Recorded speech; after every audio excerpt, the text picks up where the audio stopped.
ফার্মগেটে আবারও খুলে পড়ল মেট্রো রেলের পিলারের বিয়ারিং প্যাড। পথচারী নিহত, আহত একজন। তদন্ত কমিটি গঠন। মেট্রো চলছে উত্তরা থেকে আগারগাঁও পর্যন্ত। জাতীয় নির্বাচনের অভিযাত্রায় সবাইকে জুলাইয়ের চেতনা ধারণের আহ্বান বিএনপি ও জামায়াতের নেতাদের। জাপাকে নির্বাচনের বাইরে রাখার তাগিদ এনসিপির। শেখ হাসিনা ও 23 সেনা কর্মকর্তার বিরুদ্ধে গুমের 2 মামলার শুনানি পিছিয়ে 23 নভেম্বর নির্ধারণ। আরেক মামলায় 2 সেনা কর্মকর্তা ট্রাইব্যুনালে হাজিরা 24 নভেম্বর। দেখছিলেন ক্রাউন সেভেন সংবাদ শিরোনাম। রাজধানীর ফার্মগেট এলাকায় মেট্রো লাইনের বিয়ারিং প্যাড খুলে পড়ে নিহত হয়েছেন এক পথচারী, আহত হয়েছেন আরও একজন। রবিবার বেলা 12:30টার দিকে এই ঘটনা ঘটে। এরপর কিছুক্ষণ মেট্রো চলাচল বন্ধ রেখে পরে উত্তরা থেকে আগারগাঁও পর্যন্ত সীমিত করা হয়। এদিকে এই ঘটনায় 5 সদস্যের তদন্ত কমিটি গঠন করা হয়েছে বলে জানিয়েছেন সড়ক পরিবহন উপদেষ্টা ফাউজুল কবির খান। নিহতের পরিবারকে ক্ষতিপূরণ দেওয়ার আশ্বাস দেন তিনি। বিস্তারিত ফজলে রাব্বির প্রতিবেদনে। 1 বছরের ব্যবধানে ফের ভেঙে পড়ল মেট্রো রেলের বিয়ারিং প্যাড। দুপুর 12টার কিছু পর রাজধানীর ফার্মগেট মেট্রো স্টেশন এলাকায় বিয়ারিং প্যাডটি খুলে পড়ে এক পথচারীর ওপর। এতে ঘটনাস্থলেই নিহত হন ওই ব্যক্তি। এই ঘটনার পর পথচারীদের মধ্যে দেখা দেয় উদ্বেগ। বন্ধ হয়ে যায় মেট্রো চলাচল। প্রত্যক্ষদর্শীরা জানান এই ঘটনায় আহত হন আরও এক ব্যক্তি। ভয়াবহ একটা শব্দ হলো ওই টাইমে। পরে আমরা এখান থেকে দেখছি অন্য লাশ করে রয়েছে এইটুকু। পরে আমরা তো ডরাতে রোদে গেছি না। উনি পাশে পড়েছিল আর ওইটা পাঞ্চিং করে আবার সামনে পড়ছে আর একটা দোকানেও তছনছ করে ফেলাইছে। মানে উনি দোকানে লোক ছিল, ওনারও বুকে লাগছে, উনি হসপিটালে আছে। দুপুর 2টার পর ঘটনাস্থল পরিদর্শনে আসেন সড়ক পরিবহন উপদেষ্টা ফাউজুল কবির খান। এ সময় তিনি বলেন, এই ঘটনায় 5 সদস্যের তদন্ত কমিটি গঠন করা হয়েছে। তদন্তের পর জানা যাবে ঘটনার মূল কারণ। পাশাপাশি নিহতের পরিবারকে 5 লাখ টাকা ক্ষতিপূরণ দেওয়ার কথাও জানান তিনি। নিহতের সমস্ত দায় দায়িত্ব আমরা গ্রহণ করব, মেট্রো রেল গ্রহণ করবে। এই ঘটনাটা কেন ঘটলো সেটার জন্য আমরা একটা তদন্ত কমিটি গঠন করেছি। এটা কি ডিজাইন ডিফেক্টের কারণে হয়েছে, যে এটা কি নির্মাণের কাজের ত্রুটির জন্য হয়েছে, নাকি কোনো নাশকতামূলক কিছু হয়েছে, কি কারণে সেটা দেখবে এবং এটার জন্য যারা দায়ী তাদেরকে চিহ্নিত করবে এবং এই ধরনের ঘটনা যাতে ভবিষ্যতে না ঘটে সেই জন্য সুপারিশ প্রদান করবে। উপদেষ্টা জানান, আপাতত দিয়াবাড়ি থেকে আগারগাঁও পর্যন্ত মেট্রো চলবে। আগারগাঁও থেকে দিয়াবাড়ি চলবে, এটা চালু হয়ে যাবে। আর এইটা চালু করার জন্য, কারণ এখানে তো আপনি বুঝতে পারছেন এটা তো ঝুঁকিপূর্ণ, আরেকটা যদি দুর্ঘটনা ঘটে সেটার দায়িত্ব কে নেবে। এর আগে গত বছরের 18ই সেপ্টেম্বর মেট্রো রেলের একটি বিয়ারিং প্যাড খুলে পড়ে। আগারগাঁও থেকে মতিঝিল পর্যন্ত 11 ঘন্টা বন্ধ থাকে ট্রেন চলাচল। ফজলে রাব্বি, বাংলা ভিশন, ঢাকা। জাতীয় নির্বাচনের অভিযাত্রা যেন ক্ষতিগ্রস্ত না হয় সেজন্য জুলাইয়ের চেতনা ধারণের আহ্বান জানিয়েছেন বিএনপি ও জামায়াতের নেতারা। দেশ গঠনের মূল ইস্যুগুলোতে ঐক্যবদ্ধ থাকতে পারলে কোনো পরাশক্তি বা অভ্যন্তরীণ শক্তি ক্ষতি করতে পারবে না বলেও মন্তব্য তাঁদের। এদিকে এনসিপি নেতারা বলছেন, জুলাই সনদের আইনি ভিত্তির বিকল্প নেই। ফ্যাসিস্ট আওয়ামী লীগকে প্রতিহত করতে নির্বাচন থেকে বাইরে রাখতে হবে জাতীয় পার্টিকে। শুভ মাহফুজের রিপোর্ট।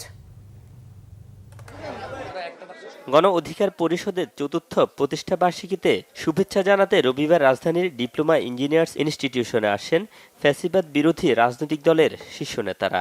এতে জুলাই আন্দোলনের রাজনৈতিক দলগুলোর মিলন মেলায় পরিণত হয় অনুষ্ঠান মঞ্চ। এ সময় বিএনপির স্থায়ী কমিটির সদস্য সালাহ উদ্দিন আহমেদ বলেন, জুলাই সনদ বাস্তবায়নে জাতীয় সংসদের বিকল্প নেই।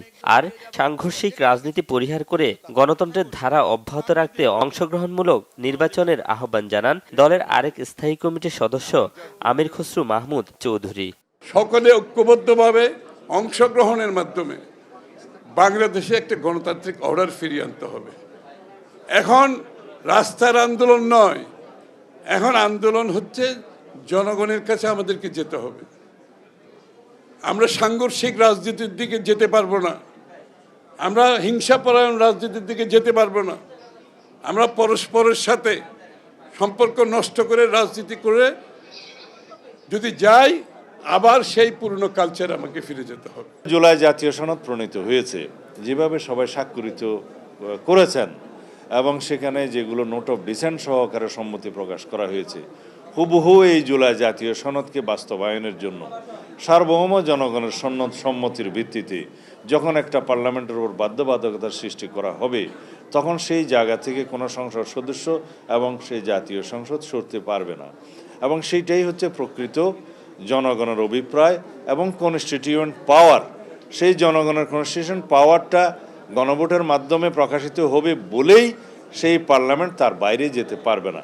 নির্বাচন যেন বাধাগ্রস্ত না হয় সেজন্য জুলাইয়ের চেতনা ধারণের আহ্বান জানান জামায়াতের সেক্রেটারি জেনারেল অধ্যাপক মিয়া গোলাম পরোয়ার। মহান জাতীয় ঐক্যের যে দৃষ্টিভঙ্গিতে জুলাইয়ের যে চেতনা আমরা ধারণ করেছি, সেই চেতনাও যেন আমরা ধারণ করতে পারি। অনেক পরাশক্তি দেশে এবং ভেতরের নানান এজেন্সি ক্রিয়াশীল হবে। ফ্যাসিবাদ মুক্ত বাংলাদেশে একটি সুষ্ঠু গণতান্ত্রিক পরিবেশ, একটি নতুন বাংলাদেশ, একটি মানবিক বাংলাদেশ বিনির্মাণের পথে অনেক বাধা আমাদের আসবে। সেজন্য রাজনৈতিক মত পথের ভিন্নতা থাকার সত্ত্বেও আমরা যেন দেশ গঠনের মেজর ইস্যুতে যেন আমরা জাতীয় ঐক্যমত থাকতে পারি। জাতীয় পার্টি ও আওয়ামী লীগকে নির্বাচনে অংশ নিতে দেয়া হবে না বলে সাফ জানিয়ে দেন এনসিপির সদস্য সচিব আক্তার হোসেন ও গণ অধিকার পরিষদের সভাপতি নুরুল হক নূর। আওয়ামী লীগের দোসর এবং আওয়ামী লীগকে ফেসিবাদী করেছে যে জাতীয় পার্টি, আওয়ামী লীগ এবং জাতীয় পার্টি আগামী নির্বাচনে অংশগ্রহণ করতে পারবে না। এই আওয়ামী লীগকে নির্বাচনে নিয়ে আসার জন্য জাতীয় পার্টির যেসব নেতারা বক্তব্য দিচ্ছেন, তারা দেশ বিরোধী বক্তব্য দিচ্ছেন, তাদেরকে গ্রেফতার করে আইনের আওতায় নিয়ে আসতে হবে। আওয়ামী লীগের দোসর এবং ভারতীয় এজেন্ট এই বাংলাদেশের রাজনীতিতে যখন থেকে তারা এসেছে, এই বিস্ফোরা জাতীয় পার্টির বিষয়ে ফয়সালা না হয়ে যদি আমরা নির্বাচনে যাই, আমাদের জন্য শনির দশা অপেক্ষা করছে। কারণ এই জাতীয় পার্টির মাধ্যমে আওয়ামী লীগ ব্যাক করবে। নির্বাচন ছাড়া সংস্কার ভালোভাবে করা সম্ভব নয়, তাই নতুন বাংলাদেশের পথে সংস্কার বাস্তবায়নে দ্রুত নির্বাচনের তাগিদ দেন রাজনীতিকরা। জনগণের অধিকার আমাদের অঙ্গীকার। শুভ মাহফুজ, বাংলা ভিশন, ঢাকা। এনসিপির উত্তরাঞ্চলের মুখ্য সংগঠক সাজ্জিস আলম বলেছেন, আগামীর বাংলাদেশে জুলাই সনদের বাস্তবায়ন, প্রয়োজনীয় মৌলিক সংস্থা এবং বিচারিক প্রক্রিয়ার ধারাবাহিকতা নিশ্চিতে এককভাবে বিএনপি ও জামাত নেতৃত্ব দিতে পারবে না। সকালে কিশোরগঞ্জে শিল্পকলা একাডেমি মিলনায়তনে জেলা এনসিপি সমন্বয় সভায় অংশগ্রহণ শেষে সাংবাদিকদের তিনি একথা বলেন। তিনি বলেন, আগামীর বাংলাদেশে আওয়ামী লীগ প্রশ্নে এবং ভারতীয় আধিপত্যের প্রশ্নে বিএনপি এবং জামায়াত এককভাবে নেতৃত্ব দিতে পারবে না। সেই জায়গায় তরুণ প্রজন্ম ও এনসিপির অংশগ্রহণের নিশ্চয়তা আবশ্যক। তিনি আরও বলেন, যেদিন জুলাই সনদের বাস্তবায়ন নিশ্চিত করা হবে, কোনো নোট অফ ডিসেন্টকে বিবেচনা করা হবে না। এই নিশ্চয়তায় যেদিন আসবে, সেদিন এনসিপি নির্দ্বিধায় বাংলাদেশের মানুষের পক্ষ থেকে জুলাই সনদে স্বাক্ষর করবে। নির্বাচন কমিশন অনেক জায়গা থেকে স্বেচ্ছাচারিতা করছে এবং পক্ষপাত দুষ্ট আচরণ করছে বলেও অভিযোগ করেন সাজ্জিস আলম। শাপলা প্রতীক পেতে রাজপথের কর্মসূচিতে যেতে হলে এনসিপি একই সাথে নির্বাচন কমিশন পুনর্গঠনেরও আন্দোলনে যাবে বলে জানান। শাপলা প্রতীক হিসেবে পেতে এনসিপির কোনো আইনগত বাধা নেই এবং এই ক্ষেত্রে নির্বাচন কমিশন তাদের জায়গা থেকে স্বেচ্ছাচারিতা করছে এবং পক্ষপাত দুষ্ট আচরণ করছে। আমরা অভ্যুত্থান পরবর্তী নির্বাচন কমিশনের কাছে এই ধরনের স্বেচ্ছাচার, পক্ষপাত দুষ্ট আচরণ কখনোই প্রত্যাশা করি না। তারা যদি তাদের জায়গা থেকে এখনো অভ্যুত্থান পরবর্তী বাস্তবতায় ওইটুকু নিজেদের স্বাধীনতা, স্বকীয়তা প্রদর্শন না করতে পারে, তাহলে আগামী নির্বাচনে তাদের উপরে আমরা আস্থা রাখতে পারবো না। আগামী জাতীয় সংসদ নির্বাচন ভালো হবে মন্তব্য করে স্বরাষ্ট্র উপদেষ্টা জাহাঙ্গীর আলম চৌধুরী নির্বাচনে লেভেল প্লেইং ফিল্ড থাকবে বলে আশ্বস্ত করেছেন। রবিবার সচিবালয়ে আইন শৃঙ্খলা সংক্রান্ত উপদেষ্টা পরিষদ কমিটির সভা শেষে ব্রিফিংয়ে একথা বলেন তিনি। রাজনৈতিক দলগুলো কিছু সমস্যার সমাধান করলে এবং জনগণ সচেতন থাকলে নির্বাচন সুন্দর হবে। বিভিন্ন ক্ষেত্রে পদায়ন এবং বদলির ক্ষেত্রে কোনো অনিয়ম হচ্ছে না দাবি করে স্বরাষ্ট্র উপদেষ্টা যে কোনো অনিয়মের খবর প্রকাশ করতে গণমাধ্যমের প্রতি আহ্বান জানান। তিনি জানান, একক ব্যক্তির নামে সিম কার্ডের সংখ্যা 10টি থেকে 2টিতে কমিয়ে আনতে চায় সরকার। নির্বাচনের আগে সেটি 5 থেকে 7টিতে কমিয়ে আনার চেষ্টা করা হবে।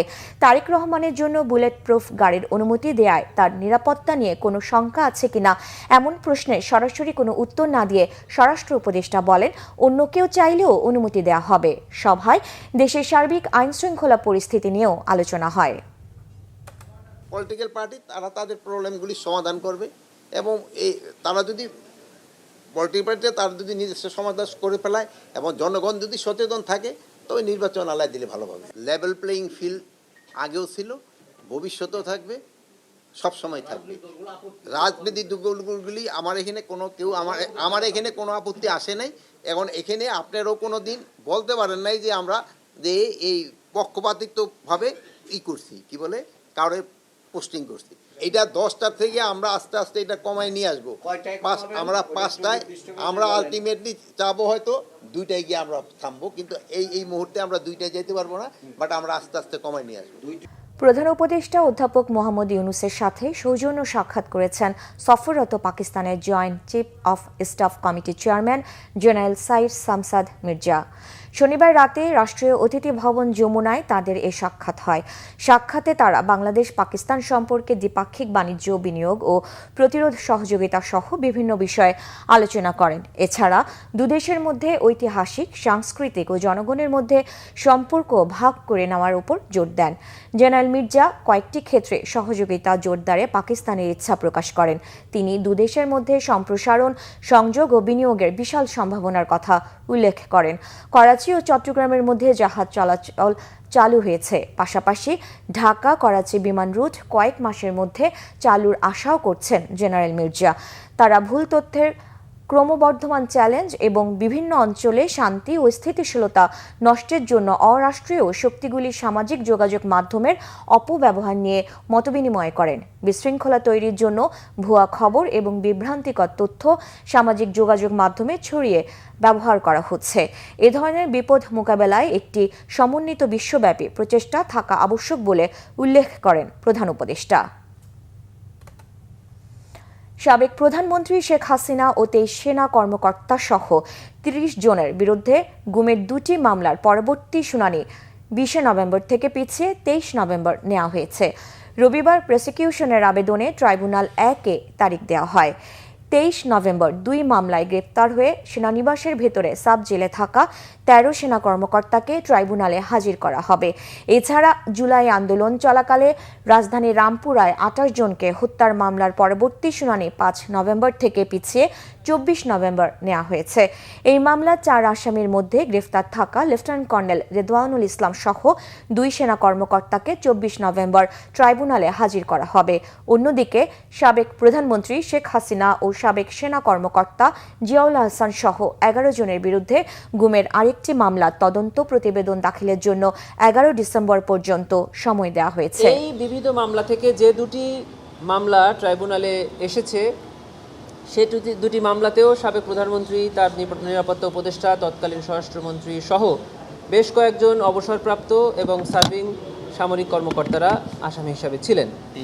আপনারা জানেন যে ওনাদেরকে 2টি মামলায় এই ট্রাইব্যুনালে হাজির করা হয়েছিল। সেই মামলার পরবর্তী তারিখ নির্ধারণ করা হয়েছিল 20 নভেম্বর।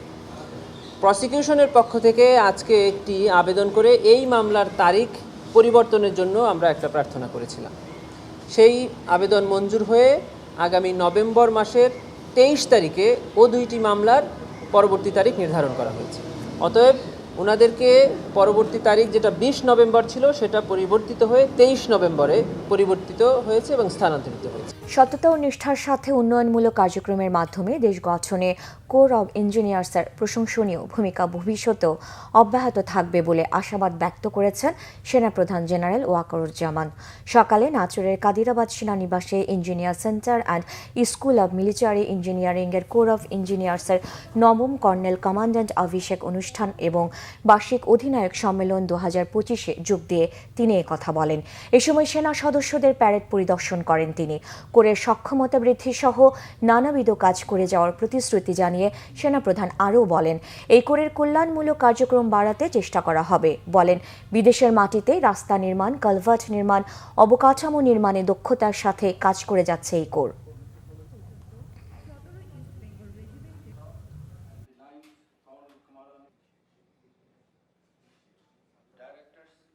সাভারে বনগাঁও ইউনিয়নের আবু সাইদ হত্যার প্রতিবাদে বিক্ষোভ মিছিল ও মানববন্ধন করেছে এলাকাবাসী।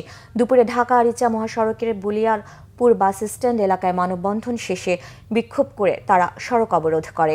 এই সময় বিক্ষোভকারীরা আবু সাইদের হত্যাকারী সন্ত্রাসী জাকির হোসেন সহ মামলার অন্য আসামিদের দ্রুত গ্রেফতার করে দৃষ্টান্তমূলক শাস্তির দাবি জানান। একই সঙ্গে সাভার মডেল থানার ওসিকে দায়িত্ব থেকে প্রত্যাহারেরও দাবি তুলেন তারা। পূর্বশত্রুতার জেরে গত 22 অক্টোবর রাতে বনগাঁও ইউনিয়নের বেড়াইদ এলাকায় বিএনপির ওয়ার্ড শাখার দপ্তর সম্পাদক আবু সাইদকে কুপিয়ে হত্যা করে সন্ত্রাসীরা। এ ঘটনায় পরদিন হত্যা মামলা হলেও এখনও কাউকে গ্রেফতার করতে পারেনি পুলিশ। বরিশালে এক নারীকে গণধর্ষণের ঘটনায় 4 জনের ফাঁসির আদেশ দিয়েছেন আদালত। দুপুরে বরিশাল নারী ও শিশু নির্যাতন দমন ট্রাইব্যুনালের বিচারক মোহাম্মদ রকিবুল ইসলাম এই আদেশ দেন। রায় ঘোষণার সময় আদালতে 3 আসামি উপস্থিত থাকলেও মামলার প্রধান আসামি রুকন খান পলাতক। আদালতের বেঞ্চ সহকারী মোহাম্মদ আজিবুর রহমান জানান, 2016 সালের নভেম্বরের 10 তারিখে নগরীর রূপাতলী এলাকার জাহিদ হাওলাদার, রাসেল গাজী, রাজীব জমাদ্দার ও রুকন মিয়া মিলে এক নারীকে গণধর্ষণ করে। ওই ঘটনায় মামলা হলে আদালত সব সাক্ষ্য প্রমাণ শেষে অভিযুক্ত 4 জনকে ফাঁসির আদেশ দেন। টানা 22 দিনের নিষেধাজ্ঞা শেষে সুগন্ধা, বিষখালী ও মোহনা নদীতে ইলিশ ধরতে শুরু করেছে জেলেরা। সকাল থেকে নদীতে জাল ফেলে ইলিশ ধরায় ব্যস্ত তারা। নিষেধাজ্ঞা উঠে যাওয়ায় কর্মচাঞ্চল্য ফিরেছে জেলেপল্লীতে। জেলার প্রায় 3000 জেলে নৌকা যোগে জাল নিয়ে নদীতে মাছ শিকারে নেমেছে।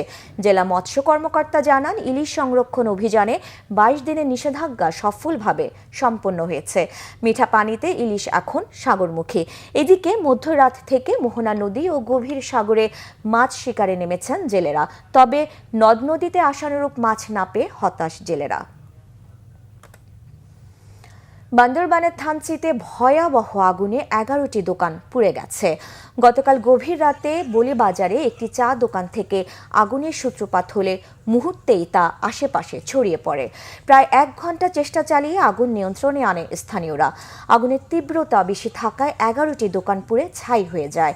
ফায়ার সার্ভিস ও পুলিশ ঘটনাস্থলে ঘুরে দেখেছে। অর্ধ কোটি টাকার ক্ষয়ক্ষতি হয়েছে বলে দাবি করেছেন ক্ষতিগ্রস্ত ব্যবসায়ীরা। পাবনায় ট্রাকের ধাক্কায় 2 শিক্ষার্থী সহ 3 জন নিহত হয়েছেন। পাবনার পুলিশ ও স্থানীয়রা জানান, নিহতরা অটো ভ্যানে করে পাবনার দিকে যাচ্ছিলেন। সকাল 7:30টার দিকে উপজেলার গয়েশপুর ইউনিয়নের বাঙ্গাবাড়ি এলাকায় ভ্যানটি পৌঁছালে বাঁশ বোঝাই একটি ট্রাক ভ্যানটিকে পেছন থেকে ধাক্কা দেয়। এতে ঘটনাস্থলেই 3 জন নিহত হয়। আহত হন আরও 2 জন। নিহতরা হলেন আতাইকুলা থানা ধর্মগ্রামের ভ্যান চালক আকরাম আলী, স্থানীয় ক্যাডেট কলেজিয়েট স্কুলের শিক্ষার্থী তাসনিয়া ও মোহাম্মদ তোহা। এদিকে মাদারীপুরে লোকাল বাস নিয়ন্ত্রণ হারিয়ে সড়কের পাশের খাদে পড়ে এক পথচারী নারী নিহত হয়েছেন। চলতি মৌসুমে টাঙ্গাইলে আগাম শীতকালীন সবজি চাষ করে লাভবান হবার স্বপ্ন দেখছেন কৃষকরা। কোথাও জমিতে বীজ রোপণ করছেন, আবার কোথাও গাছের পরিচর্যায় ব্যস্ত সময় পার করছেন তারা। এই কাজে তাদের সহযোগিতা করছে কৃষি বিভাগ। টাঙ্গাইল প্রতিনিধি আতাউর রহমান আজাদের তথ্য ছবিতে দেখুন ডেস্ক রিপোর্ট। সারা বছরই কোনো না কোনো ফল, ফসল ও সবজির আবাদ হয় টাঙ্গাইল সদর, দেলদুয়ার, কালিহাতী ও নাগরপুর সহ বিভিন্ন উপজেলায়।